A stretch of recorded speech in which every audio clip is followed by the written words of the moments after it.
ரெகுலரா இந்த அபியூஸ் பார்த்து பார்த்து அது சைக்கலாஜிக்கல் ட்ராமா உண்டாக்குது. ஜூலி கொடுத்த பிரஸ் மீட் பார்த்து அவங்களுக்கு நடந்த மிஸ்கேரேஜ் பத்தி அவங்க சொன்னாங்க. எதனால கேக்குறீங்க, யார சொல்லி கேக்குறீங்க, எவ்வளவு வாங்கி கேக்குறீங்க அப்படின்றது எனக்கு தெரிஞ்சனால சரி இதை பத்தி பேசுறது வேஸ்ட் அப்படின்னு நினைச்சேன்.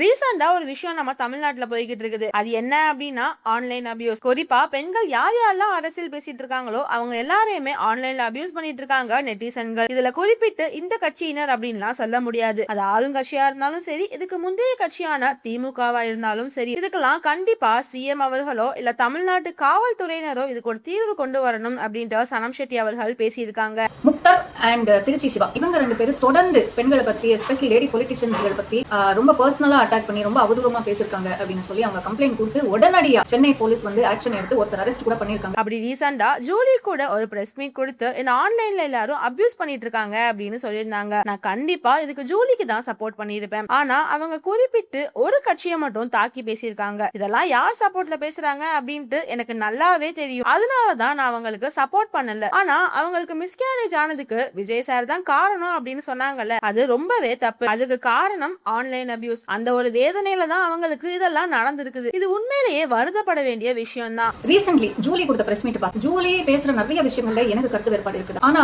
அங்க அவங்க சொன்ன ஒரு விஷயம் எனக்கு வந்து ரொம்ப பர்சனலி எஃபெக்ட் ஆச்சு. அவங்களுக்கு நடந்த மிஸ்கேரேஜ் பத்தி அவங்க சொன்னாங்க. இந்த சிச்சுவேஷன் எந்த பெண்ணுக்கும் வரக்கூடாது. ஆனா மிஸ்கேரேஜுக்கு விஜய் சார் தான் காரணம் சொன்னீங்க. அது நான் அக்செப்ட் பண்ணிக்க மாட்டேன். the reason is abuse. ஆனா நீங்க விஜய் சாரை ப்ளேம் பண்றது ரொம்பவே தப்பு. நீங்க அரசியல் பேசுறீங்க எல்லாமே ஓகே. ஆனா நீங்க ஒரு கட்சியினருக்கு மட்டும் சப்போர்ட் பண்ணி பேசிக்கிட்டு இருக்கீங்க. அவங்க கிட்ட நீங்க காசு வாங்கிட்டு தான் பேசுறீங்க அப்படின்ட்டு நல்லாவே தெரியுது. உங்களுக்கு ஒரு விஷயத்துல கருத்து வேறுபாடு இருந்தா அதை பாயிண்ட் அவுட் பண்ணி கேளுங்க, தப்பே இல்ல. அதை விட்டுட்டு இஷ்டத்துக்கு கமெண்ட் பண்ணிட்டு சம்மந்தமே இல்லாத விஷயத்தான் வச்சு கமெண்ட் பண்ணிக்கிட்டு இருக்கீங்க. கமெண்ட் தானே, ஸ்க்ரால் பண்ணிட்டு போங்க அப்படின்னு தான் நினைக்கிறீங்க. எனவே சிஎம் சார் ப்ளீஸ் சார் உடனடியா இதுக்கு தகுந்த நடவடிக்கை எடுங்க சார் அப்படின்ட்டு சனம் ஷெட்டி அவர்கள் அவங்களோட கருத்துக்களை தெரிவிச்சிருக்காங்க.